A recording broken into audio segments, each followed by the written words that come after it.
അതുണ്ടല്ലോ. എനിക്ക് വരുന്ന കമന്റ്സും മെസ്സേജും കൂടുതൽ എന്താ അറിയോ, ജിഷ്ണു എങ്ങനെയാ ഇത്ര ചെറിയ സ്പേസിൽ ഇത്ര ഭംഗിയായിട്ടും ഇത്ര ഏറെ ചെടികൾ എങ്ങനെയാണ് വെക്കണേന്നാണ്.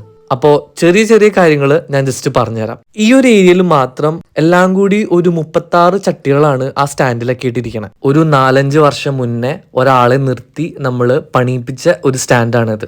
നമ്മൾ വെക്കാൻ ഉദ്ദേശിക്കുന്ന ചട്ടികളൊക്കെ നോക്കിയിട്ട് അതിനനുസരിച്ചാണ് ഒരു 3 തട്ടുകൾ പണിതിട്ടുള്ളത്. ഒരു മീഡിയം സൈസ് മൺചട്ടിയാണ് ഞാൻ എപ്പോഴും ചൂസ് ചെയ്യാറുള്ളത്.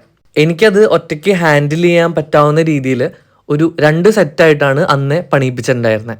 ഇനി ചെടികൾ ക്ലീൻ ആയിട്ട് കൊണ്ടു നടക്കാന്നുള്ളതാണ്. ആവശ്യമില്ലാത്തതും ഓവറായിട്ട് ഗ്രോ ചെയ്തിരിക്കുന്ന ഇലകളൊക്കെ മുറിക്കുക, വാടിക്കിടക്കുന്ന ഇലകളൊക്കെ മുറിച്ച് മാറ്റുക, നല്ല രീതിയിൽ പ്രൂൺ ചെയ്ത് കൊണ്ടു നടക്കുക. വെള്ളം കൂടുതൽ ഒഴിച്ചു കഴിഞ്ഞാൽ ചീഞ്ഞു പോകുന്നതുകൊണ്ട് സ്നേക്ക് പ്ലാന്റിന് ഏറ്റവും മുകളിലത്തെ ലെവലിലും 2ാമത്തെ തട്ടില് ജറബറ വെള്ളം വേണം, പക്ഷെ ഓവർ ആവാൻ പാടില്ല. ഏറ്റവും അടിയിൽ സിങ്കോണിയം. എത്ര വെള്ളം ഒഴിച്ചാലും ഒരു പ്രശ്നവും ഉണ്ടാവാറില്ല. രാവിലെ ഒരു 11 മണി വരെ ഇവിടെ നല്ല സൂര്യപ്രകാശം ഉണ്ടാവും. അത് കഴിഞ്ഞാൽ ഇവിടെ തണലായിരിക്കും. അപ്പോൾ അതിന് യോജ്യമായിട്ടുള്ള ചെടികൾ മാത്രമാണ് അവിടെ വെച്ചിരിക്കണേ. പിന്നെ ഇതൊക്കെ പൈസ ചെലവുള്ള കാര്യമല്ലേ ജിഷ്ണുവിന് ചോദിച്ചാൽ, അതെ, ഒരു മൺചട്ടിക്ക് ഒരു 80-90 രൂപയോളം ചെലവുണ്ടാവും.